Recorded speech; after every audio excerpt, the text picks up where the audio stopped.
Fascist সরকারের মন্ত্রী আমলারা কিভাবে পালিয়ে যাচ্ছে আইনশৃঙ্খলা বাহিনীর কাছে এর ব্যাখ্যা চেয়েছেন আন্তর্জাতিক অপরাধ ট্রাইব্যুনাল। প্রসিকিউশনের আবেদনের প্রেক্ষিতে এই নির্দেশ দেন ট্রাইব্যুনাল। ১ সপ্তাহের মধ্যে এই ব্যাপারে প্রতিবেদন দেওয়ার নির্দেশও দেওয়া হয়। এ সময় তদন্তে দুর্বলতার জন্য ক্ষোভ প্রকাশ করে এক কর্মকর্তাকে সতর্ক করেন ট্রাইব্যুনাল। শ্রীলঙ্কা আবারও রপ্তানিতে শীর্ষে।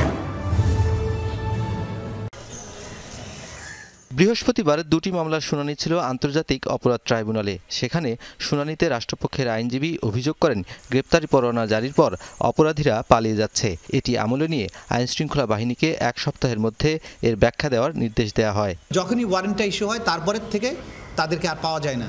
সুতরাং এই যে পুলিশের যাদের এই ওয়ারেন্ট কার্যকর করার দায়িত্বে আছেন, তারা আদালতের আদেশ পাওয়ার পরে তাদেরকে পালিয়ে যাওয়ার সুযোগ দিচ্ছেন কিনা, এই ব্যাপারে ওয়ারেন্টগুলোকে কার্যকর করার ব্যাপারে তারা কী ধরনের পদক্ষেপ নিয়েছেন, আদালতের আদেশ পাওয়ার পরে আসামিদের গ্রেপ্তার করা বা না করার ব্যাপারে আইনশৃঙ্খলা রক্ষাকারী বাহিনীর কী ভূমিকা, সেই ব্যাপারে ৭ দিনের মধ্যে একটা রিপোর্ট দেওয়ার জন্য।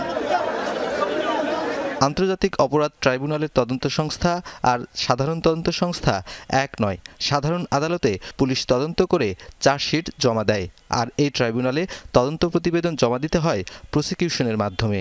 তদন্ত সংস্থায় যারা আছেন তদন্তকারী কর্মকর্তা, তাদের ব্যাপারে আদালত আজকে খানিকটা ক্ষোভ প্রকাশ করেছেন।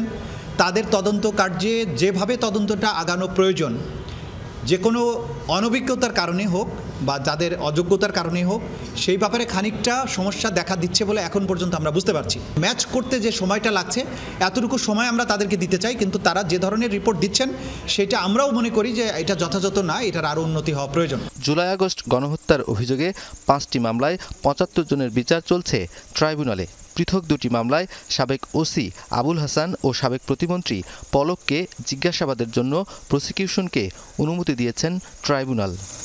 রুনবী সরকার, যমুনা নিউজ, ঢাকা।